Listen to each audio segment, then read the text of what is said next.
శిక్ష విధించే విధంగా చర్యలు చేపట్టడంలో కొంత వెనుకబడుతున్నాం కాబట్టి అందుకే అధికారులతో మాట్లాడిన నేను తర్వాత సమీక్ష చేస్తా చీఫ్ సెక్రటరీ ఉన్నతాధికారులతో వీటి కోసం ఏదైనా స్పెషల్ కోర్ట్స్ పెట్టడం ద్వారా ప్రత్యేకమైన కోర్టులను పెట్టి వితిన్ 6 monthsలోనే ఈ డ్రగ్స్ అండ్ రిలేటెడ్ కేసులన్నిటిని కూడా సైబర్ క్రైమ్ కేసులను కూడా చాలా ఫాస్ట్ ట్రాక్ కోర్టులో పెట్టి వాటిని పరిష్కరించడానికి అవసరమైన చర్యలు కూడా ఈరోజు చేపట్టాలనుకుంటున్నాం.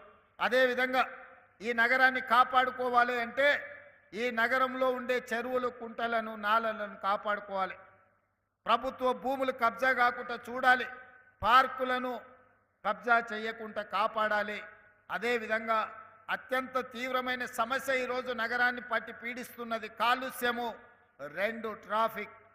ఈ రెండింటిని పరిష్కరించవలసిన బాధ్యత ట్రాఫిక్ను నియంత్రించి ట్రాఫిక్ జాములు లేకుండా చూడాలి అని అంటే పోలీస్ సిబ్బంది తమ పూర్తి సమయాన్ని ట్రాఫిక్ మీద కేటాయించాల్సిన అవసరం ఉన్నది. అందుకే ఈరోజు ట్రాఫిక్ నియంత్రించడంలో ట్రాఫిక్ సిగ్నల్స్లో నేను ఎప్పుడు ఎమ్మెల్యేగా ఉన్నప్పుడు, ఎమ్మెల్సీగా ఉన్నప్పుడు, ఎంపీగా ఉన్నప్పుడు ఎప్పుడైనా నేను ప్రయాణం చేస్తున్నప్పుడు ట్రాఫిక్ సిగ్నల్స్ దగ్గర ట్రాన్స్జెండర్లు అడుక్కునే వాళ్ళని నేను చూసిన. సమాజము వాళ్ళ పట్ల నిర్లక్ష్యంగా వ్యవహరించడం, వాళ్ళ పట్ల మానవీయ కోణంలో ప్రభుత్వాలు ఆలోచించకపోవడం వల్ల విధి లేని పరిస్థితుల్లో సమాజ నిర్లక్ష్యానికి గురైన ట్రాన్స్జెండర్లు అడుక్కునే వృత్తిని వాళ్ళు చేపడుతున్నారు. అందుకే ట్రాఫిక్ సిగ్నల్స్ దగ్గర వాళ్ళు ఉంటున్నారు. కాకపోతే వాళ్ళకు ఒక షార్ప్ సెన్స్ ఉంది.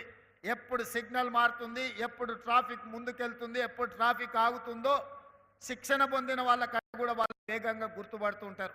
అందుకే నేను డీజీపీ అదేవిధంగా అనితా రామచంద్రన్ గారికి అదేవిధంగా హైదరాబాద్ కమిషనర్ చెప్పిన వాళ్ళని ట్రాఫిక్ అసిస్టెంట్స్గా పోలీస్ డిపార్ట్మెంట్లో తీసుకొని వాళ్ళ చేతనే ట్రాఫిక్ను నియంత్రించండి. నెలవారీగా వాళ్ళకి జీత భత్యాలు ఇస్తే వాళ్ళు ఆత్మ గౌరవంతో బ్రతకడమే కాకుండా పోలీస్ వ్యవస్థను బలోపేతం చేయడానికి ఈ ట్రాన్స్జెండర్స్ ఉపయోగపడతారని ఈరోజు సమాజ నిర్లక్ష్యానికి గురైన ట్రాన్స్జెండర్స్ని జనజీవన స్రవంతిలోకి తీసుకురావాలన్న ఆలోచన ఈ రాష్ట్ర ప్రభుత్వం చేసింది. ఈరోజు 47 మందినో 50 మందినో నియామక పత్రాలు ఇచ్చారు. భవిష్యత్తులో ఇంకా వాళ్ళకి అవకాశాలు పెంచుతాం, వాళ్ళకి శిక్షణ ఇస్తాం, వాళ్ళకు ఒక మంచి భవిష్యత్తుని ఇస్తాం. ప్రభుత్వం కట్టే ఇందిరమ్మ ఇండ్లు, ఇప్పుడు అందుబాటులో ఉన్న డబుల్ బెడ్రూమ్ ఇండ్లు కూడా ట్రాన్స్జెండర్స్కి ఇవ్వడానికి రాష్ట్ర ప్రభుత్వానికి వెనక్కి పోదు. వాళ్ళందరినీ నేను సమాజం, మీ కుటుంబం మీ పట్ల వ్యవహరిస్తున్న తీరుకు మీరు బాధపడవలసిన అవసరం లేదు. ఈ ప్రభుత్వం మిమ్మల్ని ఆదుకోవడానికి సిద్ధంగా ఉన్నది. ఈ అవకాశాలను మీరు ఉపయోగించుకోండి. మీరు దరఖాస్తులు పెట్టుకోండి, క్రమశిక్షణతో మెలగండి. ఈ ప్రభుత్వం ఏ బాధ్యత మీకు అప్పచెప్తుందో బాధ్యతాయుతంగా వ్యవహరించండి. తప్పకుండా మీకు మంచి భవిష్యత్తు ఉంటుంది అని చెప్పి నేను ఈరోజు ట్రాన్స్జెండర్ సమాజానికి నేను చెప్పదలుచుకున్నాను.